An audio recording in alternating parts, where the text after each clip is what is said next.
মুসলিম জাতির অধঃপতনের কারণ। কেন এই অধঃপতন?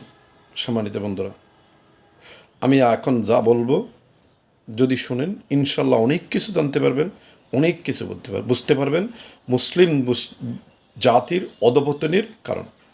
আসমানের নিচে, জমিনের উপরে এমন কোনো জাতি ছিল না যারা মুসলিম উম্মার দিকে চোখ রাঙাতে পারত।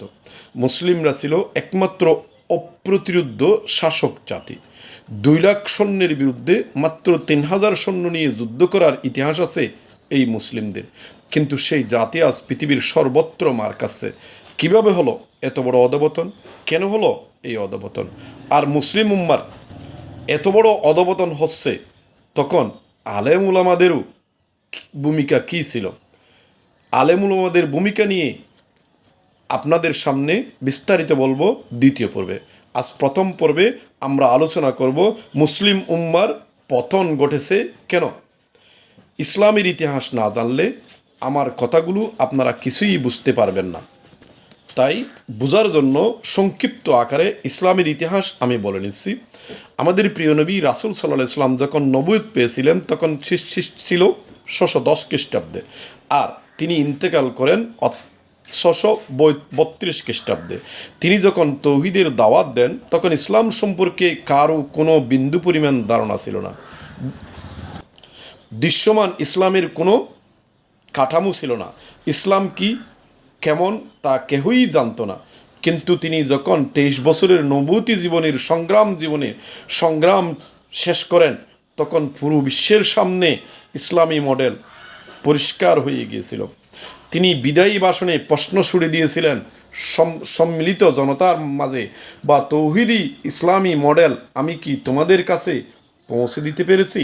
তিনি প্রশ্ন ছুড়ে দিয়েছিলেন, তৌহিদ বা ইসলামী মডেল আমি কি আপনাদের সামনে পৌঁছে দিতে পেরেছি?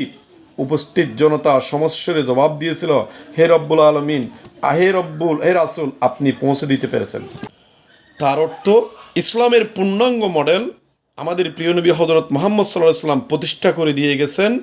বিশ্বনবী তার রেসালতের দায়িত্ব পরিপূর্ণভাবে পালন করেছেন। এখন প্রশ্ন হলো, আমাদের রাসূল করিম সাল্লাল্লাহু আলাইহি ওয়াসাল্লামের প্রতিষ্ঠিত সেই ইসলামী মডেল কি? অর্থাৎ ইসলামী মডেল বলতে আমরা কি বুঝি? ইসলামী মডেল বলতে যদি আমি সংক্ষেপে বলি বোঝার জন্য, তাহলে এই ইসলামী মডেলটা যেটা আমাদের প্রিয় নবী হযরত মুহাম্মদ সাল্লাল্লাহু আলাইহি ওয়াসাল্লাম বিশ্ববাসীর সামনে প্রতিষ্ঠিত করে গেছেন, তা হলো মুমিনরা জাতি হবে একটা, আর সেই জাতির নাম হবে মুসলিম। সেই মুসলিম জাতির ইমাম বা নেতা হবে একজন, আমিরে মুমিনিন, যেটার নাম সবসময় একজন নেতাই থাকবেন। 3, সংবিধান হবে একমাত্র আল কোরআন, আর আল কোরআন দিয়েই সেই ইমাম বা নেতা সমগ্র জাতিকে পরিচালনা করবেন। জাতির একমাত্র লক্ষ্য উদ্দেশ্য হবে অন্যায়, অবিচার, যুদ্ধ, রক্তপাত চিরতরে বিদায় করে আল্লাহর আইন, আল্লাহর দিন দুনিয়াতে প্রতিষ্ঠা করা।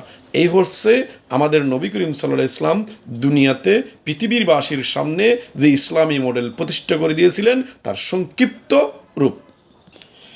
এই ইসলামী মডেলের উপর আমাদের প্রিয় নবী হযরত মুহাম্মদ সাল্লাল্লাহু আলাইহি ওয়াসাল্লাম তার প্রিয় সাহাবীদের দাঁড় করিয়ে রেখে চির বিদায় নিয়েছিলেন, আর বলে গিয়েছেন, যে আমার সুন্নাহ ত্যাগ করবে সে আমার কখনো দলভুক্ত হতে পারবে না।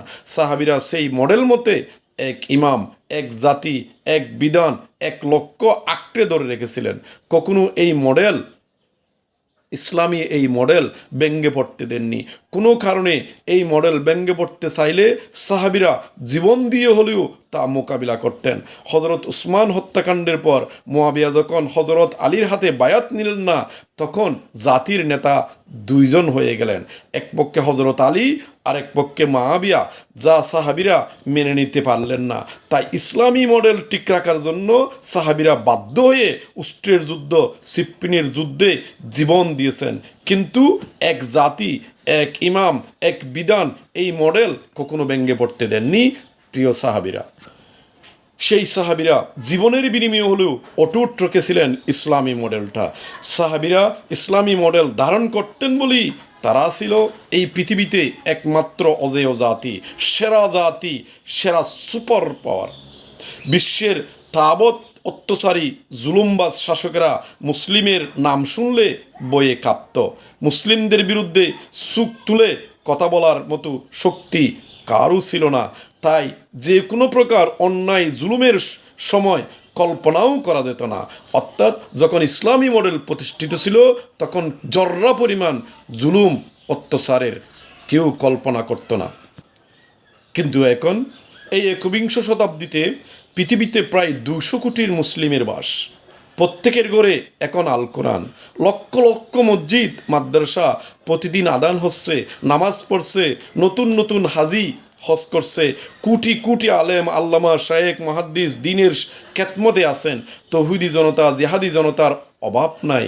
সমস্যা কেবল একটাই, রাসূল সাল্লাল্লাহু আলাইহি ওয়াসাল্লাম ও সাহাবীদের ইসলামের যে মডেল তৈরি করে গেছেন বর্তমানে আলেম ওলামারা তা সম্পূর্ণরূপে বাদ দিয়েছেন, যার কারণে মুসলিম বিশ্বের সেরা জাতি থেকে আজ গোলামের জাতিতে পরিণত হয়েছে মুসলিমরা।